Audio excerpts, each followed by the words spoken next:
Welcome to Bigfoot and the Bunny.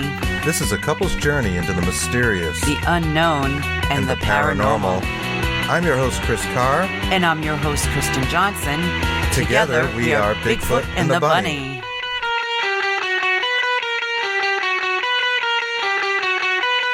Right on. We are Bigfoot and the Bunny. Happy Saturday, folks. Happy Saturday.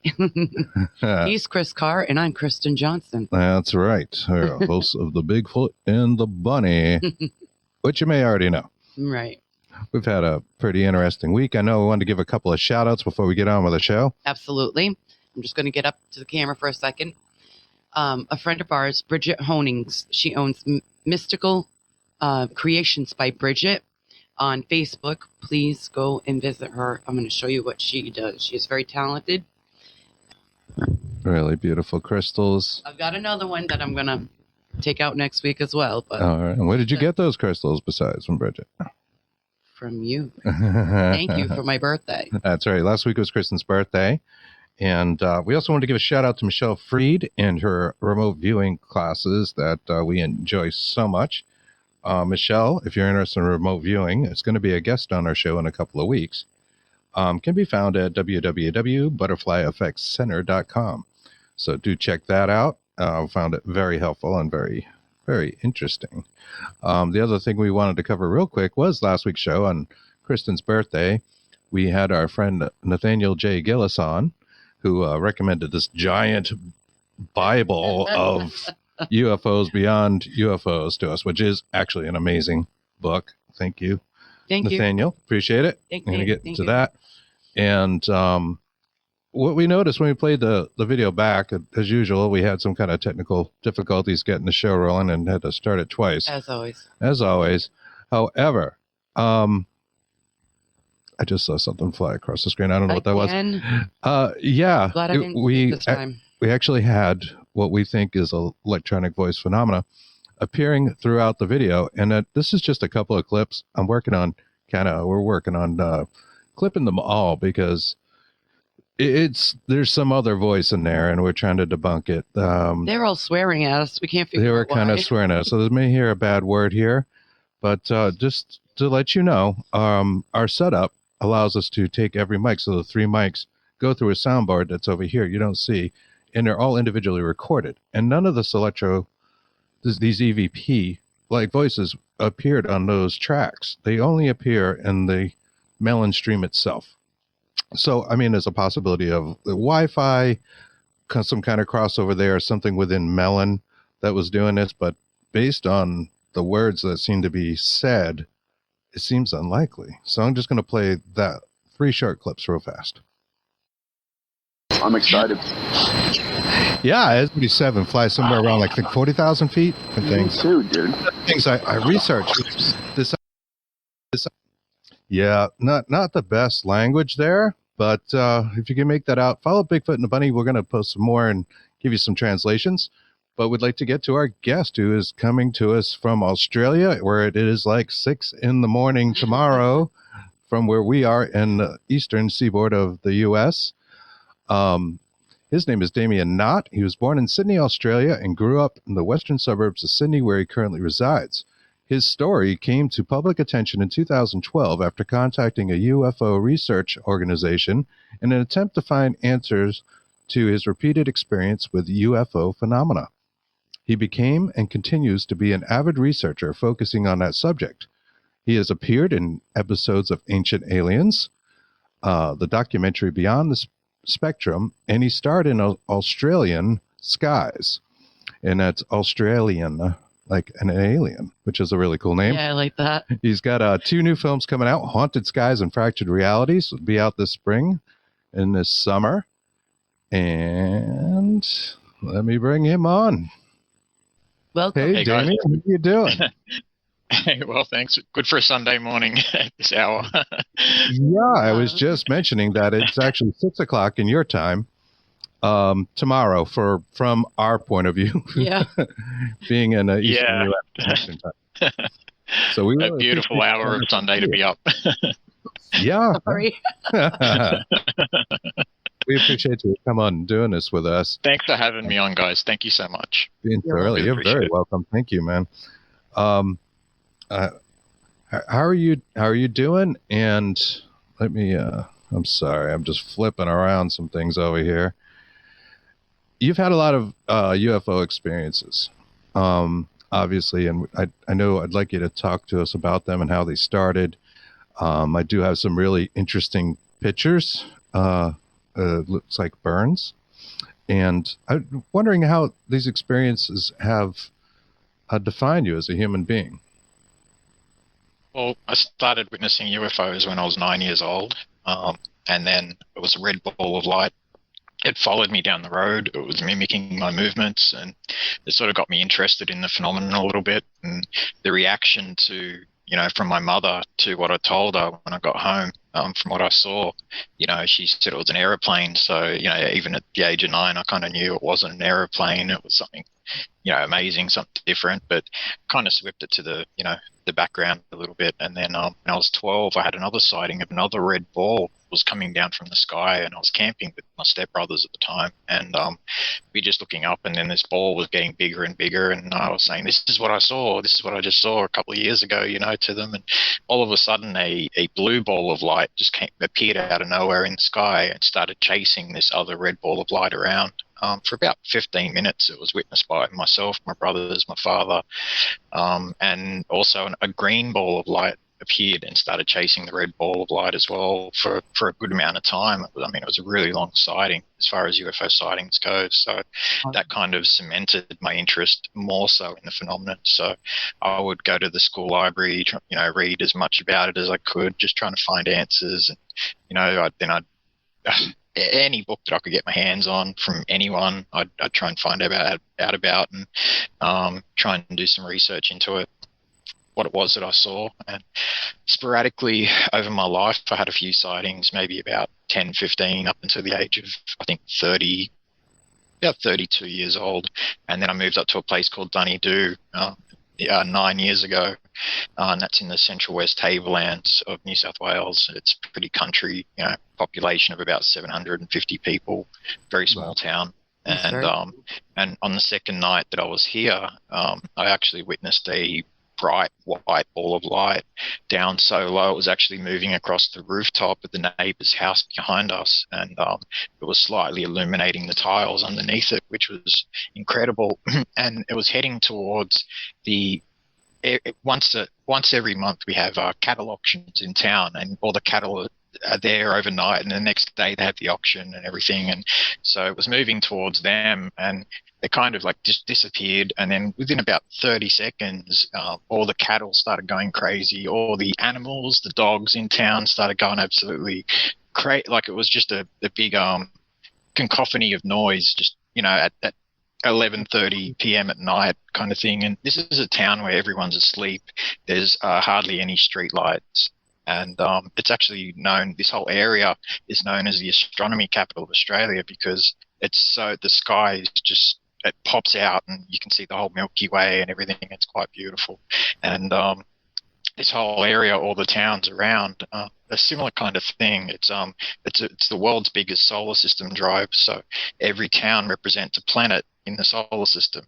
We're Venus here. So, down the road we have an observatory, Coonabarabran.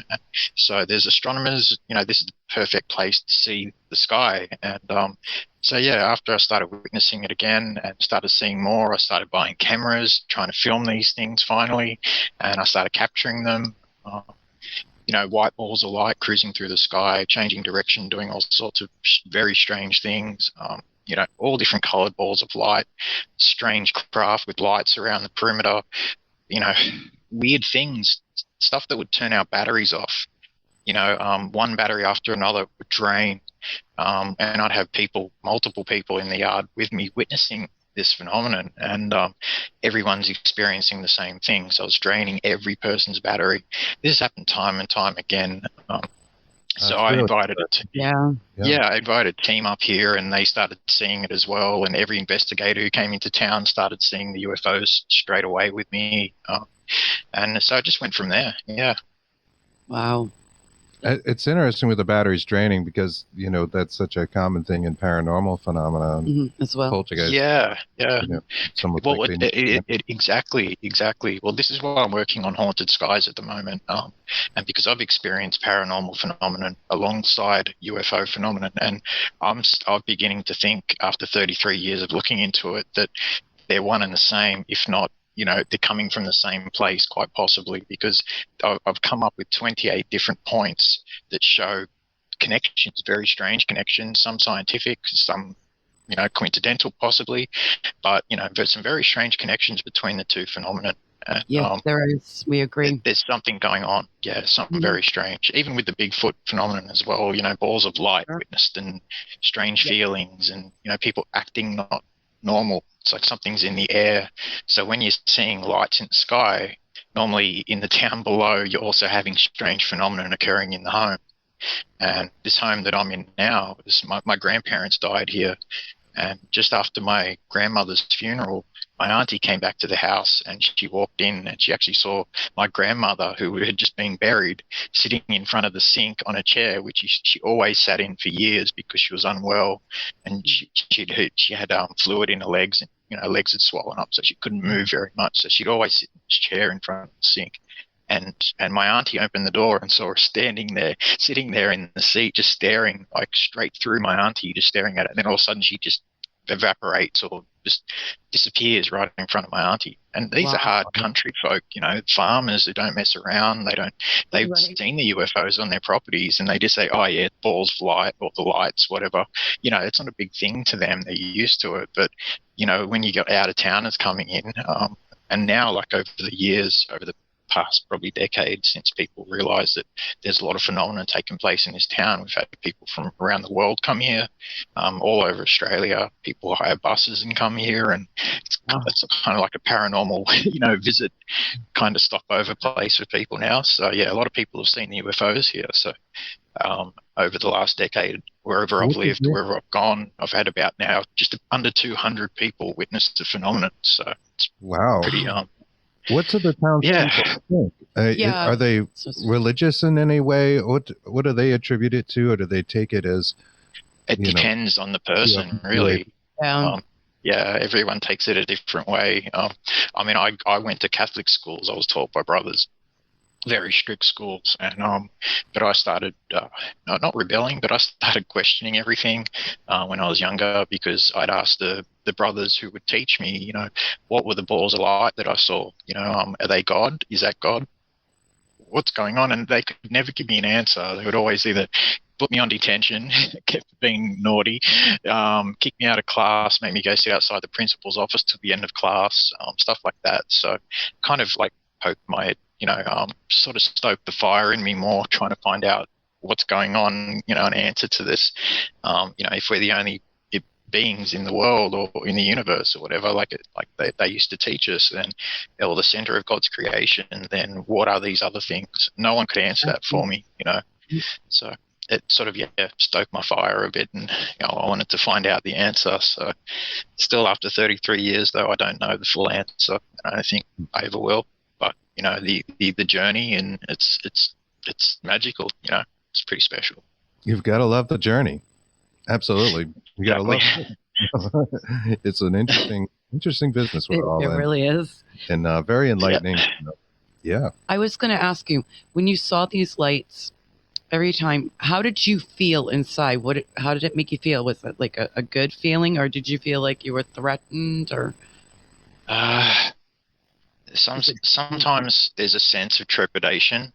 There's a sense of it's really hard to explain. That is a really good question, because sometimes before they come, not every time, but sometimes, and more so in the past, like in the past few years, I used to get a strange feeling, like the feeling when you're like in a supermarket or out in public, and you feel like you're being watched by someone, and you turn around and there's someone staring straight at you or something like that, or like they're staring straight through you, and maybe they don't even realize they're doing it or whatever, but you can feel it, you can pick it up, and it's kind of like that feeling times 10.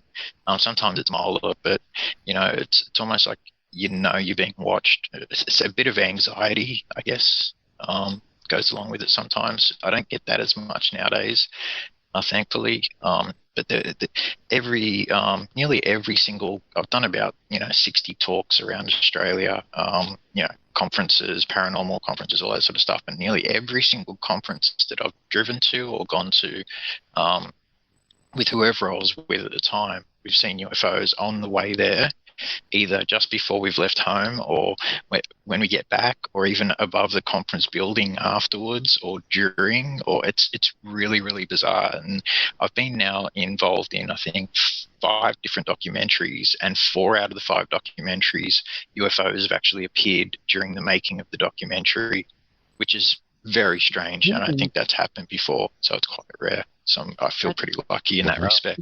Very much so, because you see things, you see other documentaries, you see TV shows, and they really can't get them to, you don't see anything by the end. Yeah. I mean, it is a rare thing to begin with, but there seems to be some sort of connection here.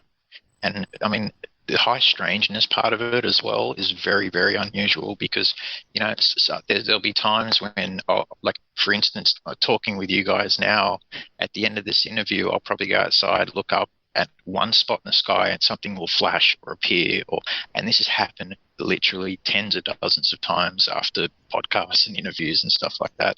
And it's almost like they know that you're talking about them.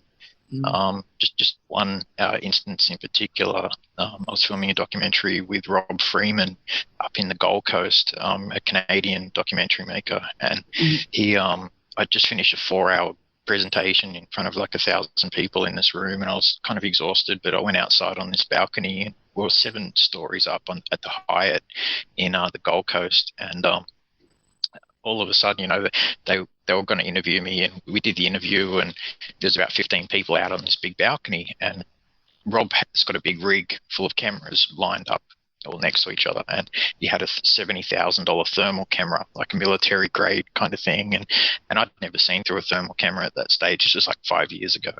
And so he said, "Oh, do you want to have a look?" And I said, "Yeah, definitely." So the second I've looked through, and this is just randomly pointing out the Gold Coast, and the Gold Coast is full of high-rise buildings, and then you've got the ocean and the beach and all that sort of stuff. And so I've looked through and instantly seen an old-school flying saucer sitting on the other end, just with buildings behind it, and it was giving off like a heat source, but you couldn't see it with the naked eye.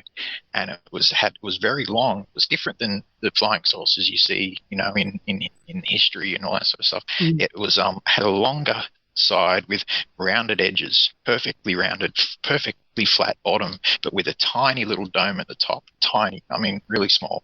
So compared to the length of it and the size of this thing. And so I thought they were joking. I thought they'd put a sticker on the other side of the thermal camera on the lens or something. And so I've reached around, I'm trying to like scratch it off, and I'm like, what? And then I noticed this thing moving. It started to move really slowly to the right, out towards the ocean. And so I'm like, okay, I said, "Rob, I think we've got something here. This is crazy. Have a look at this. Is this recording?" And he's pressed record, and then he's had a look through, and he's gone, "Oh my God. Yeah, wow, okay." And he's getting really excited. Everyone on the balcony is getting excited. I went between 2 buildings and then went out to the ocean. And it was that low, this thing, just above the Gold Coast. So they were recording this thing, and you could see the red light flashing that was recording. And then all of a sudden, they've gone back up to the hotel room later, and they were really excited, the whole team, and that's going to be the best footage, ever captured kind of thing. And they were like, "Oh, wow," And then the next second, they've called me up and they said, "Oh, we're going to come to your hotel room. This is going to tell you something." So they've come down, they opened the door, they looked dejected, and they said, "You're not going to believe what's happened." I said, "What? It didn't record?" They said, "No, it recorded, but it only recorded the audio, not the video part." So somehow the video part was completely black with electronic interference going through the entire thing, but you could hear everyone in the background talking and excited and everything. And so that's up on the internet. That's up on YouTube, that video. But things like that, the high strangeness of it. It's like, are they doing it on purpose, or is it an accidental side effect of whatever the craft is giving off, whether it be a type of radiation or whatever? And I'm starting to think it's more on purpose, whatever this thing is. Because some things will let you film them and some won't, which is really bizarre. It's like they only let you see so much, and yeah. But it's a good question. Is it because there's so much electromagnetic energy in the formation of the UAP or whatever it is that it's affecting the equipment, or is it just they want to show you what they're going to show you? That's the $1 million question, really, isn't it? But you're not going to be able to prove it. That's right. That doesn't make it easier for us to prove. No, that's right. I mean, you can always speculate, right? But at the end of the day, it's speculation. We don't know what they're thinking, if they're thinking anything at all. But it just seems like the better sightings. I mean, I've captured some really great footage, but when I'm talking great footage, I'm talking about stuff that you see in Hollywood movies and things like that. It's like they don't want you to get the best stuff, but they want you to get some pretty decent stuff. So it's kind of strange. It's like, what do you want about? Like, what's going on? So it's just a really bizarre phenomenon, and I love it. I love both sides of the phenomenon. I love the paranormal stuff. I've had weird paranormal things we've had here in the house. Weird cold spots, and then I've got the thermal camera out. We've seen like freezing cold feet, like next to us, like what looked like feet, like huge feet, just right next to where over my shoulder where the cold spot was, and my father's with me at the time, and we couldn't explain it, like strange smells, green mists, and I've captured these things. Things flying down the hallway, glowing figures, like leaning forward, running into rooms really fast. And you can't see like features or a face or anything, but it's like a glowing head that goes down into a neck and almost shoulders, but it's not really defined. But we've seen that here a few times. My father's actually seen it standing at the end of his bed, staring at him, and then it's moved down to the side of his bed, right next to his head, and he's just watching it, and then it just disappears. Wow. Yeah, weird things like that. Things flying off the tables. We've had that so many times in the last 9 months since I've been back here. It just happened last night again, with a bottle just flew off the table, hit the chair. At the second I turned to walk into the hallway, and I'm like, whoa, and I turn around and there's this thing just sitting on the ground, like this full bottle.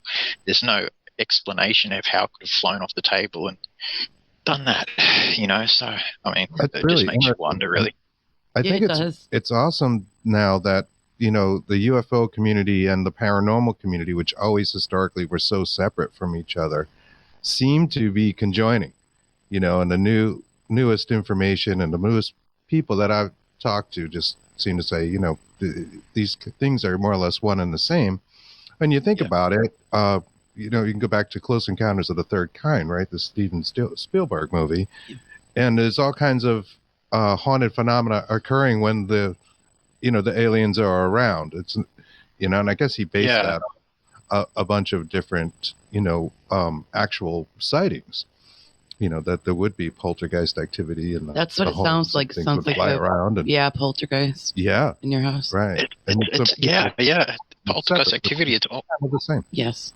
Are related. It's almost like some portal is opening up and changing the entire area around us, or some sort of field, or some sort of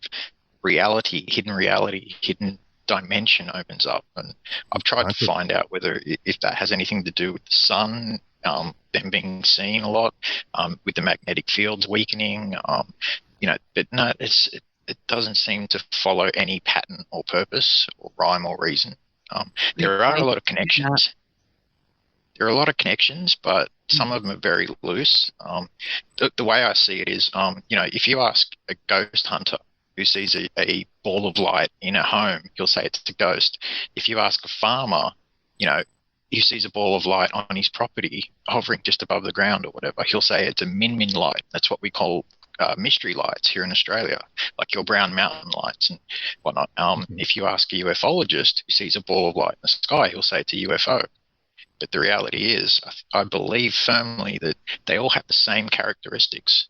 These balls of light, they can do basically the same thing. They register on EMF. They change the Earth's magnetic field when they're around. They can be picked up with Geiger counters. All sorts of different things that can be seen in infrared, ultraviolet spectrums. When they can't be seen with the naked eye, they can be picked up on thermal. They can't be seen with the naked eye. They act the same way. They disappear and reappear in basically the same way. They can go through walls without any fuss. There's a lot of different connections. So yeah, when Haunted Skies comes out the next few months, we'll be touching on 28 of these connections that myself and another an author, a Forteana expert here in Australia called Mike Williams, he's been following my case for the last decade, and he's seen that many UFOs with me. It's not funny. He knows now that he thinks that it's me and that I'm attracting these things. And I've always said, no, it's not me. It's got nothing to do with me. But, the more I sort of go into it, I'm like, okay, well, maybe I am a freak of some sort. I don't know, but it's pretty crazy. But they call me the UFO magnet here in Australia, and I hate that term, or the portal, or the mortal portal. And it's like, I like that. Yeah, it's pretty crazy. But they've got to sell conference tickets somehow and whatnot. But it's just a nickname. It's a term. We don't really understand what's going on. I don't claim to. I never have. But all I know is that, the phenomenon is real. Whatever's happening is real. It's measurable. It's crazy. It's strange as hell. And there are connections between up here and down here, what's happening. I don't see it as separate. Yeah. I agree. Absolutely. My house is kind of like a portal. So, yeah, so about the mortal portal. We do that on the paranormal side. You can steal the nickname Mortal Portal if you like. That's fine. You can take it. The United States Mortal Portal over here. I want to be the immortal portal. Oh, yeah. From the Aussie Mortal Portal to the US Mortal Portal. Awesome. Okay. That is so cool. What are some of the other points that you noticed between the two? You mentioned poltergeist phenomena. We talked about the idea of flashing lights or orb-like lights. What else do you encounter? Do you encounter things like EVPs or? I haven't really done much. I haven't done much in the way of EVP. I've done a little bit. I never really had much luck. One thing that got me started in the whole weird paranormal side of it, and this was, I think I was 13 years old, and I had a friend from Uruguay, and he was very spiritual, and his whole family were very spiritual. They were into, when I say spiritual, I don't mean religious, they were very spiritual. After school one day, I used to go and stay at his place, and I'd get picked up by my stepfather, and we were on the same soccer team and everything, so we'd hang out after school. And, out the back of his house, he had an aviary with about maybe 50 or 60 birds. He had a German Shepherd dog, an older dog, and, lovely dog, always quiet. And so this one day he said to me, because his grandmother had just passed away, he said, do you want to do a seance or some sort of reading or something like this? And I was like, I thought it was a bit of a joke, and I was like, yeah, why not, whatever. And so we sat on the ground, sort of held hands. He sat in front of me, and he said, don't break hands, whatever you do. And in the middle of the circle, in the middle, there was like a Bible, rosary beads, picture of Mary, the Mother of God. There was a picture of his grandmother, and something else he had there, And so he said, shut your eyes and just concentrate and just clear your mind and all this sort of stuff. And I was like, okay. And being a kid, I was like, every now and then I'd open my eye and stare at him and go, just to see if he's laughing or anything. And I laughed not laughed, but giggled a couple of times. And I was like, I wasn't really taking it serious, right? But then all of a sudden, just out of the blue, within about maybe 4 or 5 minutes, it didn't happen straight away, but all of a sudden the birds out the back started going crazy. When I say crazy, I mean they were going nuts. The German Shepherd started barking so loud and scratching the back of his door like it was. I'd never heard anything like it until years later with the animals. This is another thing that the phenomenon has in common. It affects animals. Absolutely. And so all of a sudden the room went freezing cold, and it was a summer day. It was at least 38 degrees or something. It was a very hot day. And we're in shorts and everything because it was so hot in the school uniform, right?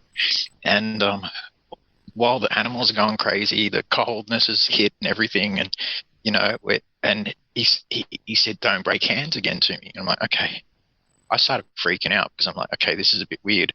And then all of a sudden, something happened. It was like an energy of some type. That's the best way I can describe it. It started going up my arm, up the back of my neck, down my other arm, and then into his arm. And now, as that was happening, the hairs on our arms were standing up as it was going up, and then going back down again as it passed. It was really, really bizarre, kind of freaky feeling. Now, this happened 3 or 4 times, and when it left my arm and went into his arm, he said, "It's in me now." And he could feel it. It did the same thing to him, went down the back of his neck, down his arm again, and something that, it happened about 3 times.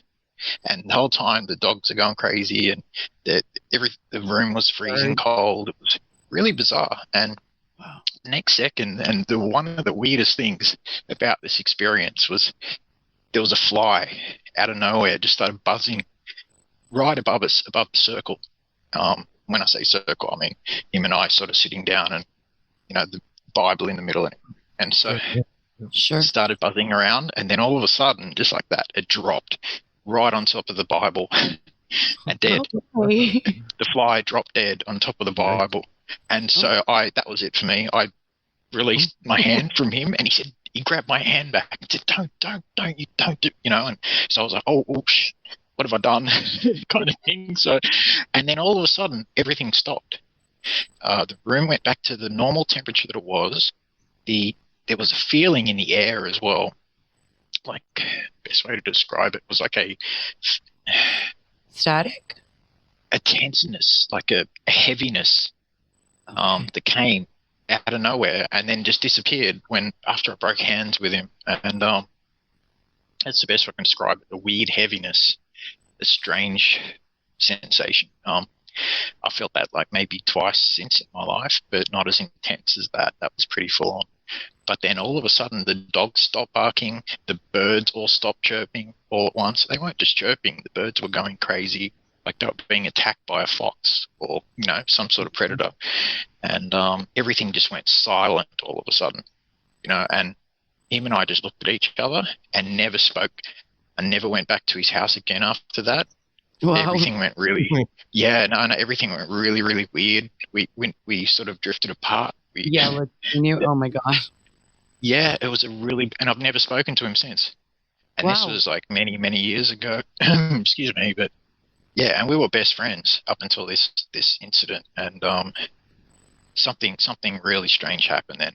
And since then, I've never had any weird paranormal experiences except for the 2 UFO sightings I'd had with my brothers and my father, and my own single one before that. But this is why, like, I've kind of linked the phenomenon during my life, because I've experienced both strangeness, a lot of weird bad luck and a lot of weird, what we would call coincidences, but they're way more than coincidences, serendipities or whatever you want to call them.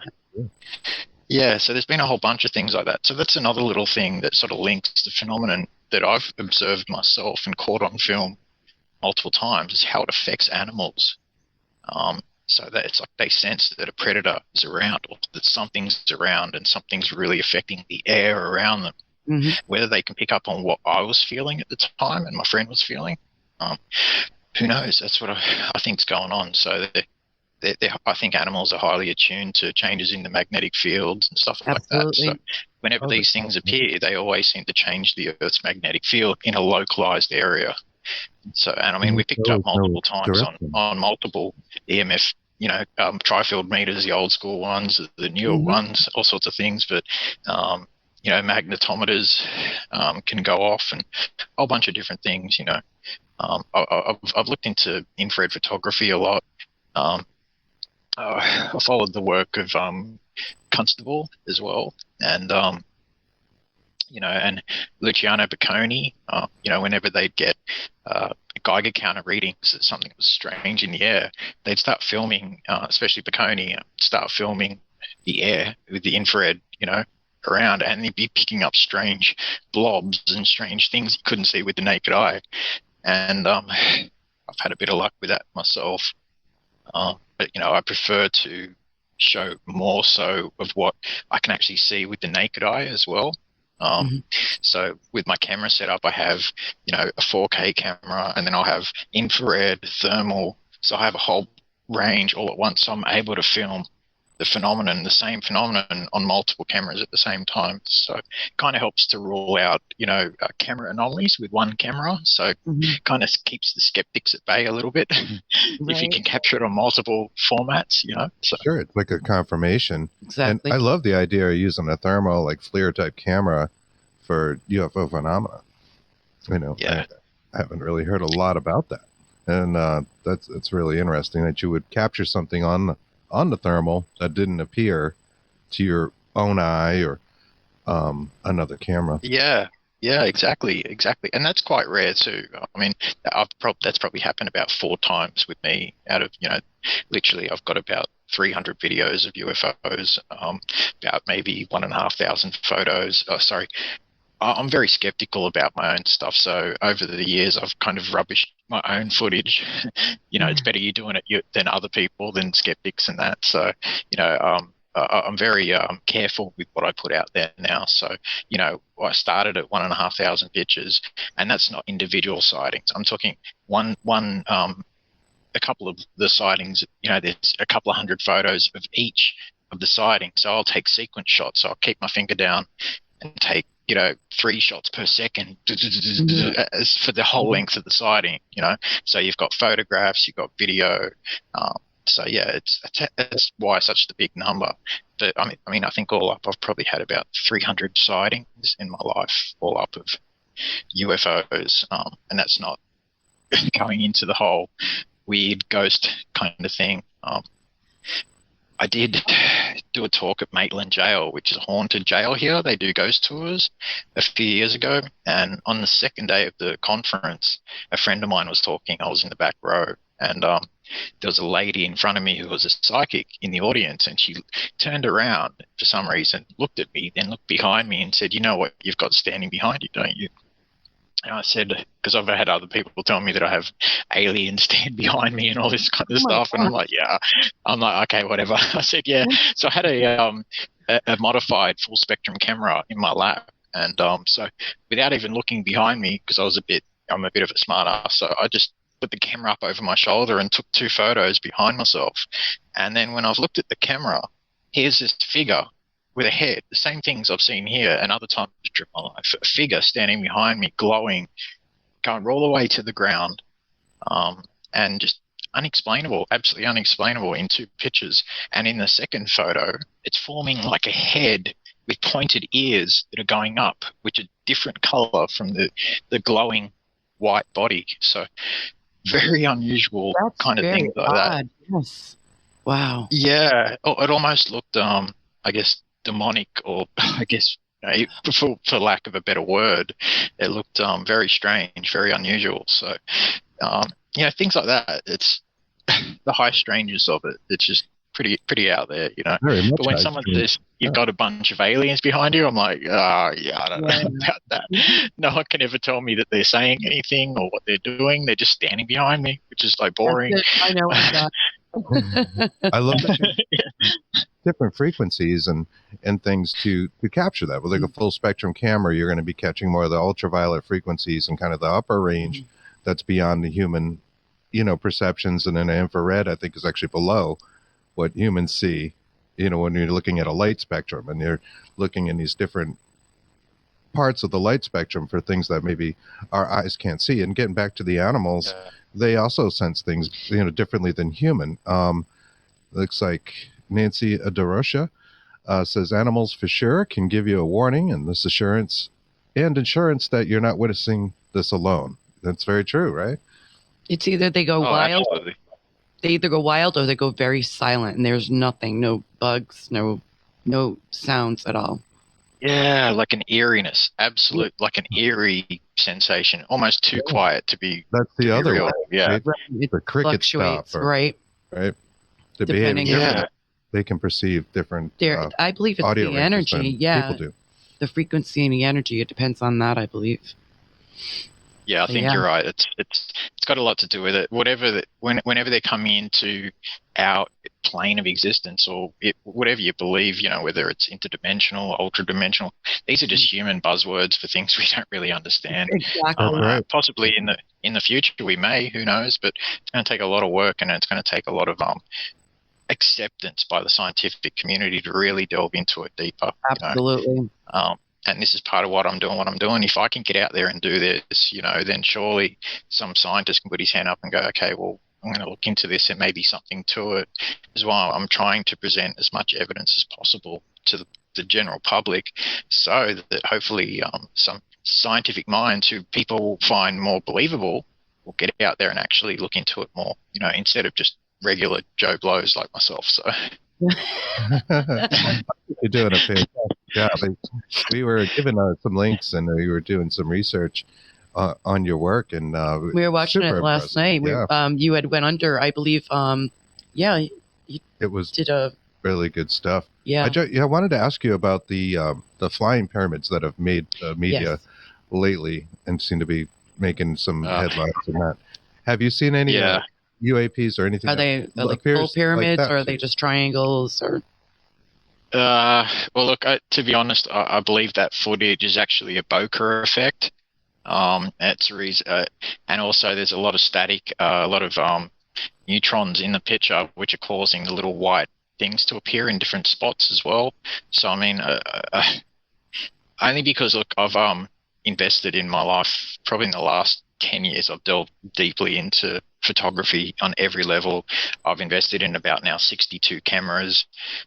48 I have left. I give a lot away to people who can't afford cameras around the world, so they can get involved in it too. And but after, and especially working with infrared and a lot of the actual the sensors, a lot of the especially like with a lot of the military equipment as well, when the iris opens up, it'll actually be in the shape of exactly what those pyramids were. So it's really troubling me that the shutter. It's a really good video that's been put out completely debunking it already by a photographic expert in the States, and I tend to agree with him 100%. And it's really troubling me that this footage can be released just like that. And I mean, with the Stars Academy, I'm not having a go at them or anything, but I know that Tom DeLonge has already released footage that has been proven to be fake. So I'm wondering, why are they doing this? It's very strange. It's actually quite off-putting, a little bit upsetting to a lot of people. Conspiracy within a conspiracy, that's right? That's exactly what I said. Yeah, we've heard stories about this. And, I posted something. Things of that nature, even like going back to like Roswell and having people that work within the government, giving false information, but information that to the public, pretty crazy to begin with, about UFOs and people questioning things, and then nobody really knows the truth, Right. Yeah, that's exactly right. Look at Project Sign, right? They wanted to quell the public interest. At the end of Project Sign, back in the day, they came out and said, UFOs, there's something to it, and the general said, no, we want a more earthly explanation. So they went back and said, oh, no, there's nothing to it, right? Then there was Project Grudge. I mean, Project Grudge, it speaks for itself, right? The name, it was just to squash the entire thing. Yeah, and then after more sightings by their own pilots and more Navy pilot sightings back in the day, and public outcry, because a lot of really decent, genuine sightings were happening. So then Project Blue Book, after 22 years of investigating nothing, according to them, they say, oh, there's nothing to it. There's no pattern or malice that could be, worked out as a threat to the United States or whatever. It's not exactly saying no, but same time, it's like sort of just rubbishing it. There's nothing to it. Just forget about it. Move on with your lives, people. Now, I'm always like suspect when governments get involved and try and, because of the track record, right? And how they've tried to rubbish it in the past. Now, it always worries me when they're releasing footage that doesn't seem to be real or genuine footage, and they're saying the Pentagon has confirmed it as being taken by their own sailors, by their own You know, That's so a good line. it's a little Yeah. bit suspect to me. So, yeah, I'm not Absolutely. holding out any breath, my breath for disclosure. So I think it's going to come from the people. You know, Get it debunked, and then so people don't believe it or they don't know what to think of it. It just creates More chaos. yeah, because And when they bring it out and say that, you know, oh, it's been confirmed, and everyone's like, oh, wow, incredible, and must be real and everything, but then down the track they'll say, oh no, this video is fake, or someone in the public will say, no, this is fake, and they'll prove that it's fake, and now that puts another nail in the coffin of ufology. Right. Exactly. You know, exactly. in the public side. Somebody who maybe was respected before. Right? Exactly. Yeah. No, everything that come out with is garbage, if you will. You know, because this one thing got debunked that maybe was planted there by the government. Yeah, if they're not rubbishing it, you know, they're putting stuff out that's not genuine, and it's being rubbished by people who in the know in the public. So I'm always suspect when this happens. So, you know, when Trump in his final week was leaving office, and he gave the directorate to the NSA, and I believe the CIA, to release all UFO files within 180 days of him leaving office. You know, I think we got 120 days left or something like that, less than that. But, you know, I'm not expecting there might be some smoking guns, but as I know with a lot of the freedom of information request, you know, stuff that comes out after 50 years or whatever, a lot of it's, you know, heavily censored, heavily blacked out with texter, and all the juicy bits you don't get to see. So it's like, yeah, it's all it's redacted. frustrating. You read 3 words on the paper, and the paper's like, you know, it's like, what the heck? Yeah. And it says he saw a light in the sky, and black, and so Right. thanks for that. You know, I get daily. I get better UFO reports from people all around the world who've seen this stuff, and you know, if at the end of the day, you know, it doesn't come to anything, and I'm not expecting to disclose everything to the public and be the person to do that, because there's so many people in this field who are really working hard to try and get this truth out there. You know, and I think it's going to be a combination of efforts. But at the end of the day, like I say to everybody who asks me, you know, I believe that the only true way that everyone's going to believe that the UFO phenomenon exists around the world is if everyone sees UFOs themselves. You know, it's not going to they're not going to believe something that you say or some footage or whatever. That might open their minds up a lot, and it might make them start to look up in the sky.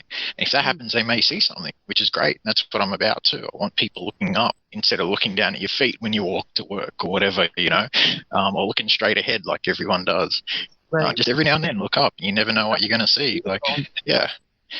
But, you know, I used to say that, we need like an independent, I know it sounds pretty bad, but we need like an Independence Day scenario where, you know, you've got major craft appearing like above every city, you know, not destroying everyone, but just appearing. And that way, you know, it'll be undeniable. Yeah, seen by millions and tens of millions. Like, look at Phoenix, right? The Phoenix Lights back in 97. And that was seen by a lot of people. But yes, it was not enough. Yeah, that's right. It was incredible, right? And and then all of a sudden, instant cover-up, instant flare drops later on to try and cover up the early sighting. And it's like, yeah, you know, so little things like that they can cover up, even though a lot of people saw it and they know what they saw. But, right. It was highly covered by other people. They had their video cams out. They had everything out, taking pictures of the videos. Cell phones and tons of videos. And even the mayor said it. He said he saw it. That's right. He saw it. Eventually, at the start, he said he didn't see anything. There was nothing to it. And then he made a joke about it, remember? And then, then later on, he came out and changed his whole story. But, you know, I guess he's a public official and he has a line to toe, and he was doing his job. So, yeah, it is sad. Right. You know, in a time of high technology, you know, where people can create, you know, false flags and false data readily on their phone, even, you know, they could sit here and just, you know, it was a UFO.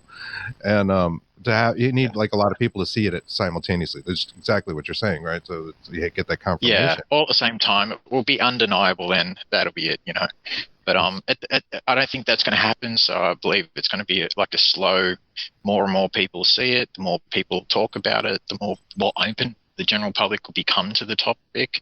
The stigma which has gotten me over my life. It's cost me a lot. It's cost me friends. Every time I've opened up about this to people, it's like you get the eye roll in a lot of people, and they're like, "Oh, this guy's crazy," or yeah, so it's with all the phenomenon, right? Oh, I believe in Bigfoot, or I believe in ghosts, or this, that, and they're like, oh, okay. Right. Well, I guess ghosts are a little bit more acceptable because in certain ways, because a lot of people have seen ghosts as well and had strange encounters and strange things they can't explain, right? Exactly. But with the UFO phenomenon too, many people, millions over the centuries have seen them, so they've been with us the whole time. I believe they've been with us probably since the dawn of humanity, observing us, watching us.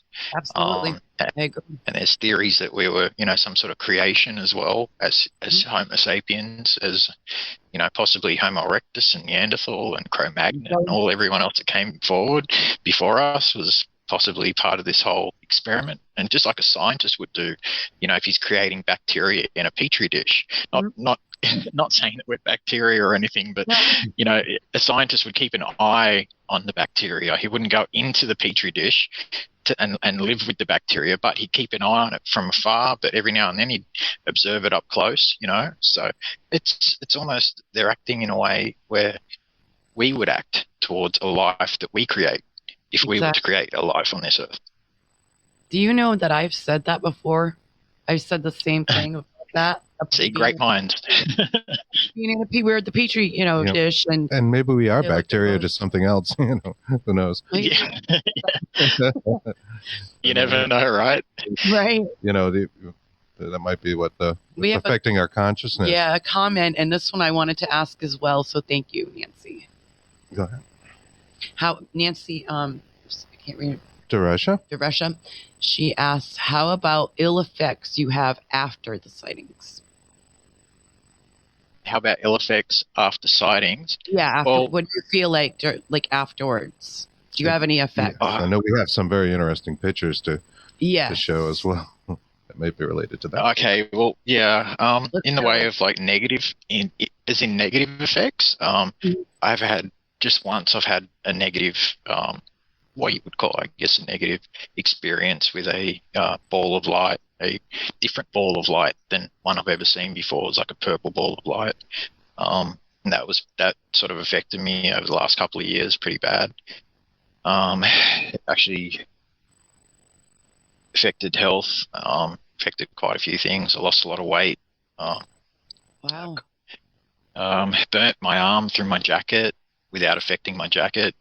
I had a bunch of CDs just behind me because it happened in my office, and I was just standing at the door with my dog, and this ball of light just appeared out of nowhere, and I just went out for a breather early in the morning, and because I used to work in the office outside, and I had the garage set up as an office and everything, and so when I'd be working on the computer, I'd be up all night and working on documentaries or whatever, and every now and then have a break, go to the door and look up, and here's this thing just appears right in front of my dog and I, and purple ball of light with white in the center, whitish purple, radiating to a darker purple on the outside, and I'd never seen a purple ball of light before. I've seen red ones, orange ones, and blue ones, and green ones, and you name it, like all different types, right? And so I watched this for a couple of seconds, and then within maybe 4 seconds or something, it was just bobbing up and down just a little bit, just a tiny bit. The next second, bright flash of light has gone all over my entire vision, and I lifted my arm up to cover my eyes, as you would do naturally,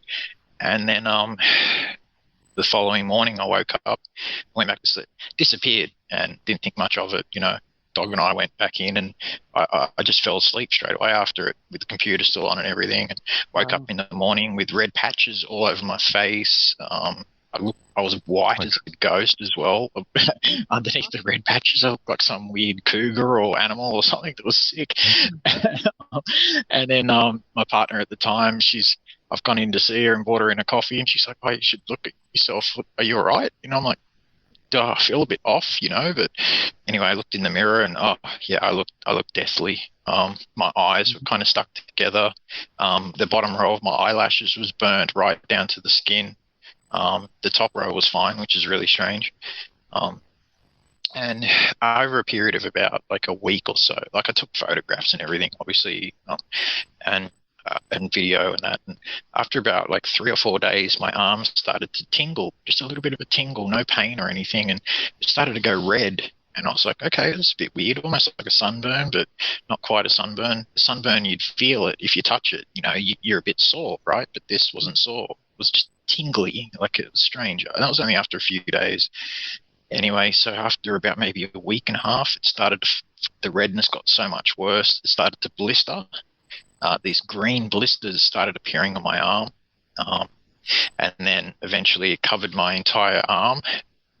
And I was sick. I was sick as a dog.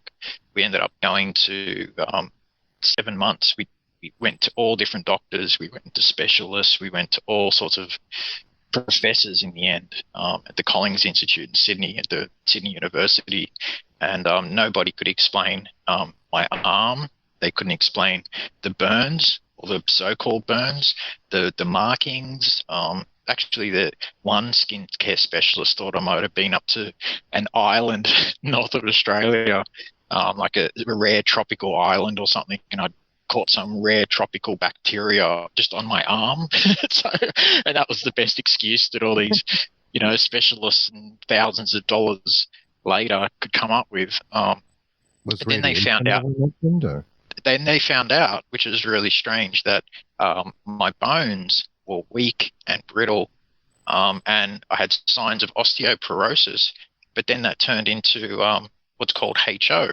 After another couple consultations, hypophosphatemic osteomalacia, which is, funny enough, caused by exposure to radiation. That's one of the main causes of this. Oh. Yeah, so I said to the professor, could this be, because I didn't want to say, oh, you know, it happened because of a UFO. He would have thought I was absolutely crazy, right? So I just mentioned to him, I said, could this be caused by exposure to radiation? And he said, yes, absolutely. He said, what radiation do you work around? And I said, well, at the time I was like, okay, electromagnetic radiation, electromagnetic. That was going on in my mind. And then I thought, so I mentioned electromagnetic radiation. And he said, no, that can't cause those kind of burns, and it can't cause the issue with your bones, with your skin. It can't cause any of that, the electromagnetic radiation. So instead of then changing it and saying, oh yeah, well, what about such and such radiation, or gamma radiation, or ionizing radiation of some type, you know, I left it at that, you know, and because I didn't want to push it and make him think I was crazy, so I left it. So yeah, I've undergone treatments, you know, bone treatments, and over the last couple of years, bone density scans showed that my bones were like literally gone. I started having seizures. My dog started having seizures as well, straight after this event. Wow. Just out of the blue. And during one of these seizures, I actually fell over and broke my back in 3 places. So over the past couple of years, like, I've spent some time getting better because of my back, and because of this whole thing, and trying to eat food and get back to normal, and starting to put on some weight again now, which is really good. Starting to kind of look like my old self a bit more, but yeah, it hasn't been an easy road, but it's you know, there's not many people that can help me in this situation, because not many people have been through this. Well, in 3 months, it'll be 2 years since it happened.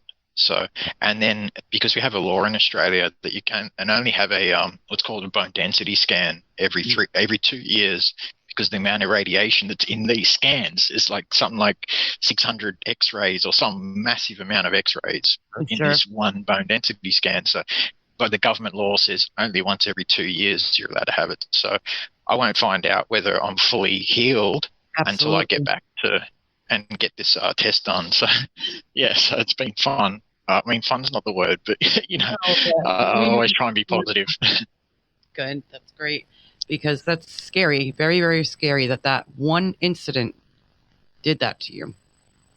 Yeah, after like a lifetime of looking into it, and you know, to be honest, it literally put me on my back, not just physically, but also mentally, because I thought it seems like they've wanted me to help to film them, and they've done everything they can appear in documentaries and do all this sort of stuff to show that they're around and to help me get this reality or this truth all out there.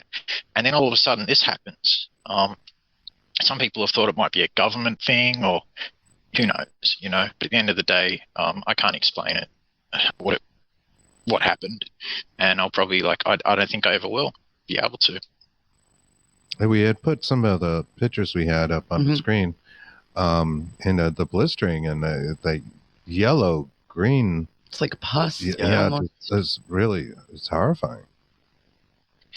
Yeah, even to this day, every now and then, my face will get the same red splotches. They'll come back all of a sudden. How far away was the light? Yeah. It would have been maybe about 15 feet, 16 feet. Wow. Just above a small tree, literally just above a small tree. And one of the weird side notes to this sighting was just inside the door where I was standing on the exact angle. I had like a table kind of thing, and on the top of the table was a bunch of DVDs, movies, right? And I just sort of piled up on top of each other. And I think it was about maybe after I broke my back, I went to the pile of DVDs because I was, to watch a movie, because you can't do much else with a busted back, right? Yeah. So I think I got my ex to do it, and so she opened it up, and inside the DVDs, I think it was in the top 6 out of the 9, that all of them were inside the case, were completely burnt inside the DVD case. And this is right behind me. Not melted. Almost like they were microwaved. But the scary thing is that the outside cases were completely untouched. So you'd think that if there was a heat source, it would have also burnt the softer plastic on the outside. Sure. Or the paper, or something. And because you got 3 different types of plastic, right, on a DVD, and you got the CD inside, or the DVD inside, and the DVDs was crimpled. And kind of some of them were bent up at an angle like this,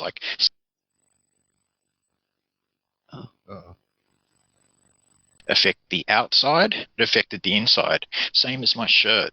My jacket. It didn't affect my jacket, but it affected my arm inside the jacket without affecting the jacket at all. So I can't explain that. No. Very bizarre. Yeah. Yeah, that's one way of putting it. Yeah. So, react more harshly than the material of your jacket or the CD would maybe react to microwaves and things on those frequencies, which also well, that for me it added extra credence to what I'd experienced, because it put me in a weird state where I thought, was that all a dream? It was these seizures. I was falling and I'd hit my head a couple of times, and I started having a bit of memory loss. And the doctor said, the specialist said that was to be expected, because they were worried. But they found out that one of the specialists, the bone specialist who looked at me, actually looked at my X-rays of my back and said that this is a long-standing condition. So the hypophosphatemic osteomalacia was there possibly before this UFO experience. Because I've had UFOs come up to me before, close. I had one fly with my friend Mike Williams, the Fortiana, the author here in Australia. He was with me, and a shaft, or I guess I could say a column of light, probably about maybe 6 foot long. It was hard to tell the actual length of it, maybe about this in diameter, about this big. It wasn't big at all, but it was fairly large. But we're at a place called Tipperary in northern New South Wales, and this is like a little valley, which is a special secret hotspot of UFO activity, and strange paranormal activity happens here all the time. Not all the time, but 9 out of 10 times that I went there, it happened. It was pretty bizarre. But and so this light has melted into the ground over my shoulder, the same shoulder that years later was burnt, or same arm, I should say, and melted into the ground. No sound, no anything. Just as I'm reaching down to grab a camera, and he saw it, I saw it. We both jumped back 10 feet, and I'm like, "Did you?" And he said, "Yeah, I just saw that. What the hell was that?" And anyway, the strange thing is, while this happened, while this shaft of light flew into the ground and disappeared. Behind it, I'd actually set the camera up overlooking the valley, which we had our backs turned away from, and the camera filmed 13 of these same lights coming from up high, changing direction multiple times, flying into the valley behind us without making a sound. So the same light that flew right next to my arm, I could have stuck my finger out and touched this light. That's how close it was. So there's a possibility that I've been affected. My bones were affected by multiple repeated close-up encounters, I guess you could say, with balls of light, shafts of light, really strange things. So over the years, so this event, I should say, in a way, I'm lucky it happened to me. I say that because I went to all these specialists. One of these specialists, they found out they thought I'd had celiac disease and all this sort of strange things were going on with my body. My body was completely drained of vitamins, iron, everything gone. So whatever this event happened, they actually found in my stomach a 20 centimeter rare precancerous tumor that was about to turn cancerous. So if this event hadn't happened, I may not even be here now, So Wow. So they took that out, and so so it's kind of a good thing and a bad thing what happened, Right. But I ended up having to put my dog down because of the seizures. That was the worst thing. Oh, I'm worst so part of it. sorry. So, I couldn't stand seeing him have the seizures anymore. They were pretty bad, so they were getting really bad. I'm sorry. So, that's life. Thanks. But we understand about now that you're healthier, hopefully next time when you go for the bone density test, it'll say that you're getting better, your bones are getting more, healthier. That's the idea. Yeah. Fingers crossed. Yeah. Yeah, exactly. Absolutely. Well, I feel stronger anyway. I feel a lot stronger. My back's not hurting like it used to. I think I'm on top of it. That's awesome. Excellent. Great to hear. I'm being a positive Aussie. Yeah. Well, positive energy is definitely a good thing to have. Nancy, I also asked if there were any positive effects from these encounters. Any positive effects? Yeah, I mean, elation, all sorts of positive emotions, feeling that you're not alone, a sense of vindication when other people see it around you. I mean, there's those kind of emotions that you can get. The sense that, a lot of people who see these, even see one UFO, get a sense that they're special themselves. I've never had that feeling that I'm special because of what I see, but I've seen that in a lot of people who. Some people see one UFO and think that they're Jesus or something like that, and it's like, I know, I don't get that. Maybe because I've seen them since I was young and I've grown up around them or whatever. I don't have the same, I don't know, I guess ego kind of thing. In a way, they've affected me negatively, so I understand, both things. I guess another answer to the question from Nancy before, one of the worst things, not just physical, that physical encounter that made me unwell, but one of the worst things for me is the stigma that's attached to the phenomenon and how people react to it and stuff like that. And it's cost me a lot in my life. I learned to not get close to certain people and not to open up to people, and you kind of feel like you're living a lie, So in a way, I'm glad I've gone public, so I've got no excuse to be quiet anymore and hush up about it. So that. As far as I'm concerned, it's out there and the truth's out there. If you don't believe me, you don't believe me. I really am not going to lose any sleep over it. Experiences, and by you telling your own, helps them deal with exactly the same kind of emotions that you've gone through.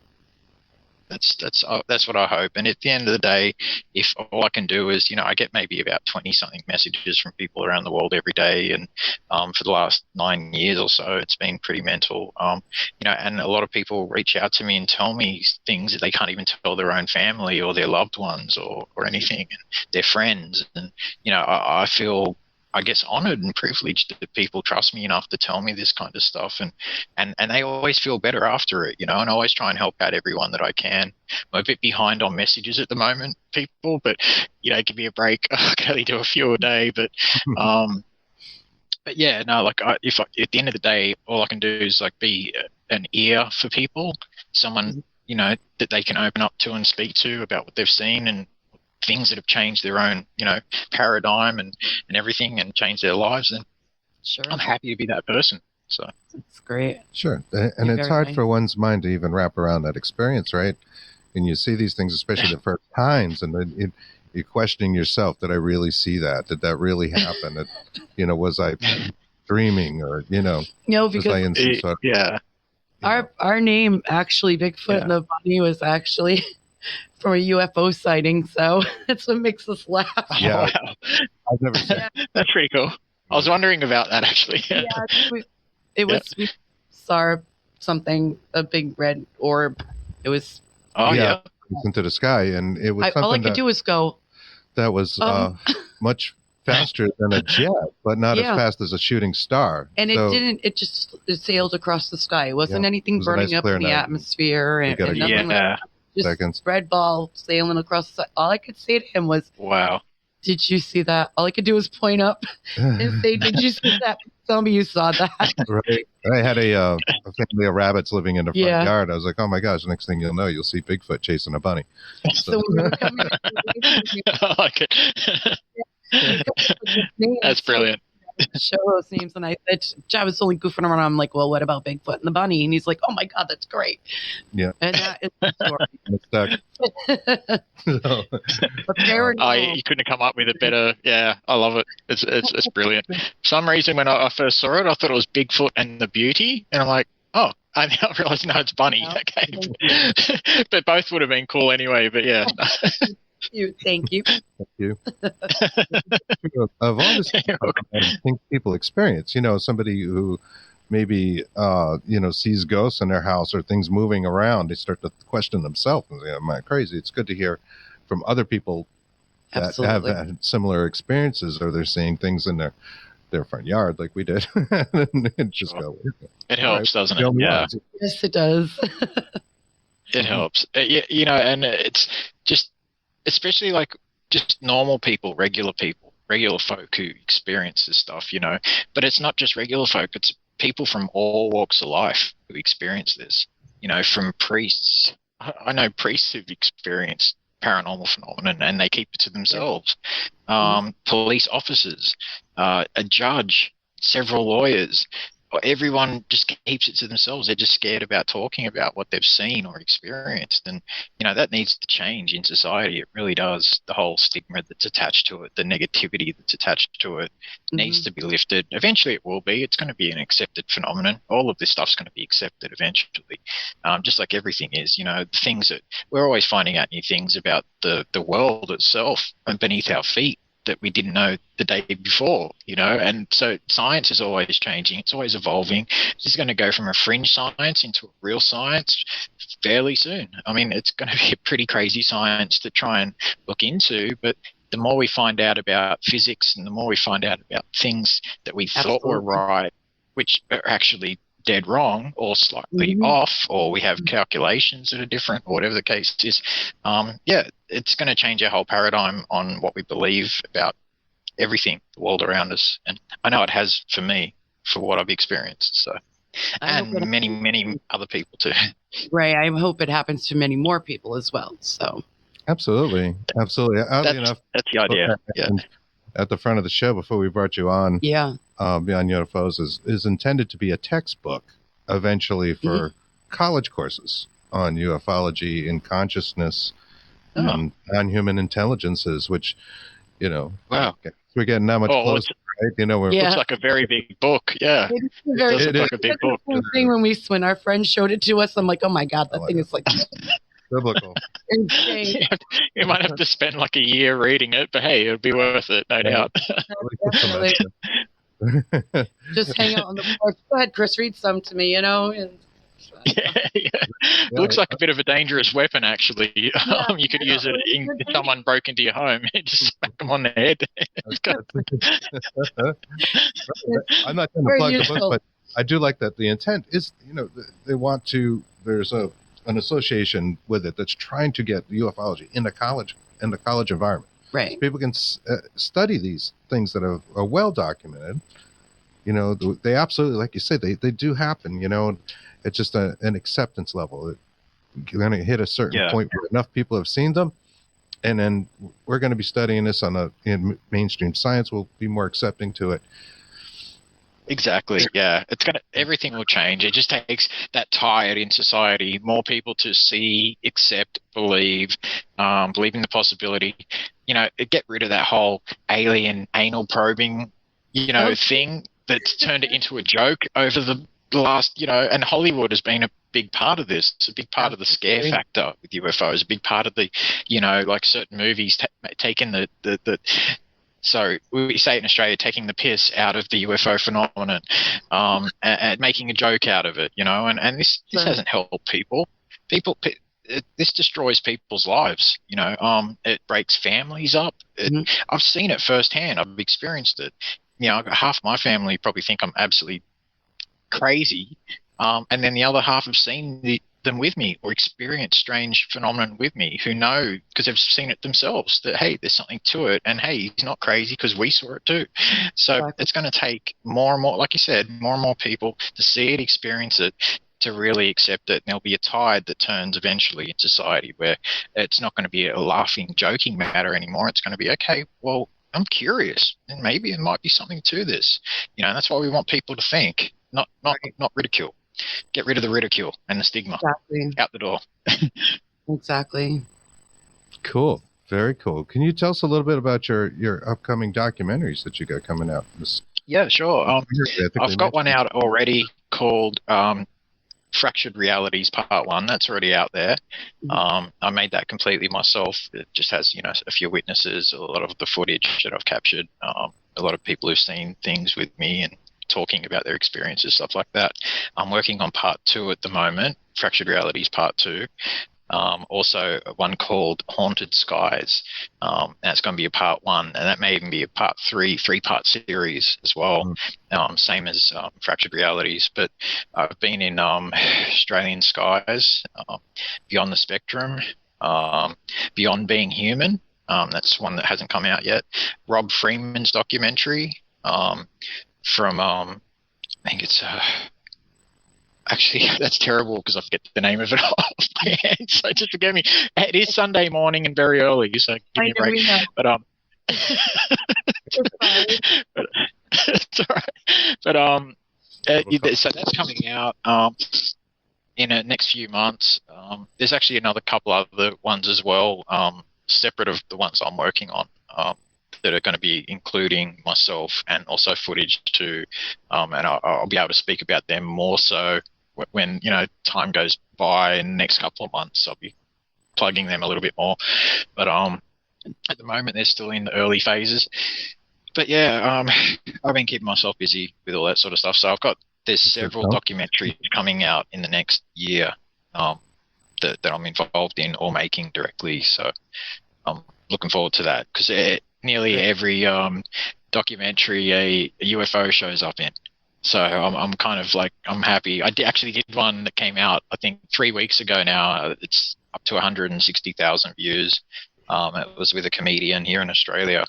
And oh, wow. And he called Isaac Butterfield, and big fella. He came up, and another bearded man like myself, a really cool guy. And literally, he's done a little series. He did a documentary he's done a couple on ghosts. He's done one on Bigfoot, done one on a haunted mine. So he has also his channel with, over 1.6 million subscribers or whatever. And then he's got his little interest on the side of the, paranormal.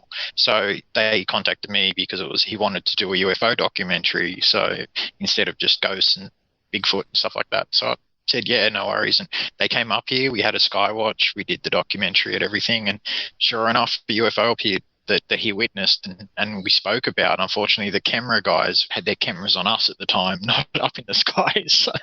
So we didn't capture it. But while they were here, I captured two other ones, like incredible UFOs, a big green one over town, big green sphere, and also one that was in the backyard hovering behind the studio lighting. We couldn't see. It was a terrible sky watch because we had big lights in front of our face for the cameras. But big tic tac looking yellow thing just hovering next to the tree just Oh. beyond our sight. So yeah, I was lucky to capture that. And so yeah, they just seem to appear at the right times. Where and can we that's- find that documentary? I don't mean to interrupt, but is it a YouTube channel? Is it Amazon Prime? Where Yeah, can it's YouTube. It's a gentleman by the name of Isaac Butterfield. So ISSACC Mhm. double AC. Sorry, Yeah, sorry, Isaac. Get your coffee Yeah, for him. Butterfield. Yeah. God, thank you. We're gonna go watch that. I'll make sure Yeah, everybody I'll check that out. understands. It's YouTube channel, and it's Isaac Butterfield. You will see Mr. Knotts over here. Yeah. What specifically is Fractured Realities about? Just Yeah. that name is so intriguing. Fractured Realities. Oh, it's what I label the entire phenomenon. You know, it's a reality, but it's a fractured reality. It's not a reality that's generally accepted. So, and it's because it's so strange, it's fractured. That was the idea at the time of fractured reality. It sounded good in my mind, right? So, but yeah, no, it's.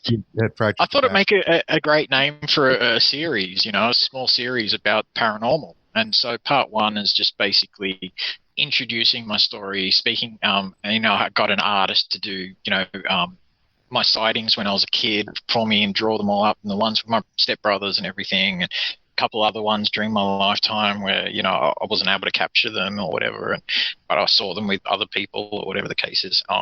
And it goes into witnesses, just basically introducing my story a little bit. Part two, which I'm working on at the moment, goes into more the actual objects in our sky, what we're seeing, documenting them, you know, the different colored balls of light, their characteristics, what they tend to do, because some of them seem to act differently. Some of them seem to be more associated with certain types of activities than others. Even like you say, I don't know if you guys believe in the cattle mutilation side of it or whatnot. There's a lot of the orange spheres that are more so seen and associated with that kind of phenomenon, or that kind of side part of the UFO phenomenon. The red balls of light over the centuries have been known to mimic and get close to human beings, whereas the white balls of light will get close to airplanes up in the sky. So there's, you know, something really strange. Back in, I think it was the 15th century in Germany, there was a case of because they were very spiritual, you know, in Germany back then, and there's a case of a gentleman who actually walked into a town in Germany near Nuremberg, and he walked over a bridge, looked up, and saw a red ball of light following him. It exhibited the same traits that the red ball of light I saw 33 years ago did with me. Wow. When I would stop walking, it would stop. When I would continue to walking, it continued along with me. And it did this for about, you know, a minute, maybe a minute and a half. It was very quick sighting, but when you're a kid, it lasts forever, right? It's a long time when you haven't seen this thing above you. And it freaked me out eventually, because I'm like, this ain't right. It's not normal, you know. That's the one my mum said was an aeroplane. I'm like, it's not an airplane. I wanted to prove her wrong. You know? And so that's why I was like, I need to find out what these things are. You know, I've got to prove mum wrong, because I know I'm right, and I'm really stubborn like that. So, but but yeah, so this thing, it followed this gentleman over this bridge and into town, and it was actually seen by a whole bunch of people in the town, including the bars and the pubs, or the pub, whatever, and people were closing their doors because they thought it was a bad omen. That's how they saw it back then, 500 years ago. This thing's a bad omen. It's following this man. We're not letting this man anywhere near us. So that explains my whole life, kind of thing. but yeah, no, I read that. It was recently released in a book called Wonders in the Sky by Jacques Vallée and Chris Aubeck, who worked on this book together. And it's a whole condominium of sightings going back thousands of years, even possible sightings that were recorded back then and described by what they knew at the time. You know, like just saying the Roman days, right? They didn't. How could you describe a UFO? So they described it as a burning shield, you know, flying through the sky, a burning shield, or a wheel, or something like this, right? So at the time, you know, but this description of this red light 500 plus years ago is exactly the same thing that I saw 500 years later happen to me. So I know that certain UFOs have certain characteristics and certain traits. Wow. And that's part of the mystery, It's part of the fun, I guess. Or Yeah. the annoyance. Fun. It can be annoying not knowing and guessing. I don't like to guess, so I don't put it out there that they're this or they're that. Until I know, and maybe I never will know. But all I can do is point out the characteristics, point out times they come, point out what they do when they come, and also. I'm not sure if you guys have heard about even Nuremberg around the same time period. Actually, there was what was called the Battle of Nuremberg, where on a woodcut, which is what they used to use for their newspapers back then, they people in the town, I think it was 1561 or something like this, they witnessed balls of light of different colors flying through the sky, attacking each other, flying out of cigar-shaped craft, which is what we see nowadays, long cigar things, releasing little white balls. I've got these things on film being released out of these cigar-shaped objects, these long things. Wow. And also fighting, and they describe them shooting beams of light at each other, which would then they'd fall to the ground on fire and stuff like this. And the same thing happened several years later in Basel, Switzerland. Exactly the same thing, a similar woodcut with balls of light being seen attacking each other in the skies. Now, when I was 12, I witnessed with my brothers and my father the same phenomenon. A red light that was being chased around by two other lights. Now, I can't... What is that? Is that some sort of war going on above us, or is it some sort of something is protecting us from something else that's out there? Who really knows? We're thinking about it with a human brain with limited capacity. Exactly. but it's so rare as well, people seeing that. But it does happen, and it has happened. And it's happened where they've made people sick as well. Where Colares, Brazil, a small island off Brazil, there was multiple reports. There was people dying. These balls of light were sending beams of light down to the ground, hitting people, giving them radiation burns. I heard that. Yes. Many people got sick, and I think 3 or 4 passed away. And the doctor on the island, she didn't believe it. She was like, she thought it was like a mass hysteria kind of thing. Everyone's coming in, freaking out about this, lights. Even the lights were penetrating people's homes, and going through the roof and then hitting them in their beds. And this is another part of this phenomenon, this strange beam of light side of the phenomenon, which is reoccurrent throughout UFO lore. These beams can change direction by themselves, act completely. Physics goes out the door with these UFOs in every sense, So there are cases where these things are actually affecting humans, and there's cases where they've killed humans, whether it's accidentally, whether it's the side effect of what they're giving off. But when they're sending lights down and hitting people, and then people are dying, you have to wonder what's going on. And when that happened to me, when everything lit up in my eyes, when this light was there, then it was gone all of a sudden. The yard was back to normal. My eyes were stinging, and made me wonder, was what hit me, what was hitting these people in Colares, so I started delving into the darker side of UFOs. I looked at it years ago, but I thought, that's not going to happen. That's just how rare is that, right? And then it happens to me. So I can't sweep that under the rug and say there's nothing to that, because I've experienced it firsthand. So anybody who says that UFOs or aliens are all good and they're here to help us and they're wanting to help us and that, no, I think our idea of good and bad, right? Again, we're looking at it in human terms. I believe that it permeates through the universe. It's not everything is good. Maybe they're indifferent to us, like we're indifferent to ants in an anthill. We don't hate the ants. We go, I hate you, and we're going to step on you all the time and kill you. Yeah, we don't mean unless to, you're a little petulant child.